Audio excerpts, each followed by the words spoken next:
Hello గురు, అందరు ఎలా ఉన్నారు? ఇది మా దోనేపల్లిలో ఉన్న జిల్లా పరిషత్ ఉన్నత పాఠశాల దోనేపల్లి. సర్వేపల్లి రాధాకృష్ణ జిల్లా పరిషత్ ఉన్నత పాఠశాల అని అంటారు. ఇది మా దోనేపల్లిలో ఉన్న మంచి కళాశాల. దీనికి చాలా మంచి పేర్లు ఉన్నాయి. దీంట్లో చదివిన వారికి కూడా మంచి పేర్లు ఉన్నాయి. ఒక ఉన్నతమైన స్థానంలో కూడా ఉన్నారు. స్కూల్లో ఉన్నప్పుడేమో ఎప్పుడు కాలేజీకి వెళ్తామా అని చూస్తూ ఉంటాం 100 కళ్ళు వేసుకుని. కానీ బయటికి వెళ్ళిన తర్వాత ఏమర్థమైంది అంటే, మళ్ళీ స్కూల్ డేస్ మళ్ళీ బ్యాక్ వస్తే బాగుండు, ఒక్కసారి వెళ్ళి చదువుకుందాం అని అనిపించిద్దండి. నేను కూడా చాలా మిస్ అవుతున్నాను మా స్కూల్ని. మీలో కూడా ఎంతమంది మీ స్కూళ్ళను మిస్ అవుతున్నారో కామెంట్ చేయండి. సరస్వతి తల్లి ముందు నుంచుని ప్రేయర్ జరిగేటప్పుడు ప్రార్థన చేసుకునేవాడిని, నన్ను పిలవకూడదు ప్లెడ్జ్ అవ్వడానికని. ఇది మా కంప్యూటర్ రూము. అండ్ ఇవి వచ్చేసి ట్యాప్లు అనమాట. ఇక్కడ చేతులు కడుక్కోవడం అంటే చాలా చాలా కష్టమైన పని. ఎందుకంటే కొట్టుకుంటూ ఉంటారు. ఇక్కడే ఒకసారి నన్ను కూడా పల్లెం పెట్టి కొట్టారు. ఇది ఇక్కడ సైకిల్ పార్కింగ్ చేసుకునే వాళ్ళం అందరం కలిసి.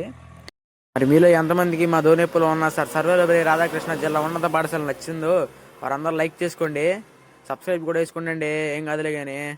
ఇదిగో ఇదే నేరేడుకాయ చెట్టు ఎట్టుంది, మామూలు లేదు కదా. ఈ నేరేడుకాయలు తినాలంటే ఒక అదృష్టం ఉండాలి. ఈ మామిడికాయ చెట్టు దగ్గర ఈ మామిడికాయల కోసం తెక్కొట్టుకునే వాళ్ళమే, స్టాఫ్ రూమ్కి వెళ్ళే వాళ్ళమే.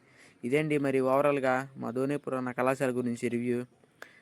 మేము ఎప్పుడైతే ఈ కళాశాల నుంచి వెళ్ళిపోయామో అప్పుడే ఆనందానికి చాలా దూరం అయ్యాము. మీరు కూడా ఎవరైనా దూరం అయ్యారా? ఏమెవరో మీకు తెలిసినట్టయితే కామెంట్ చేయండి.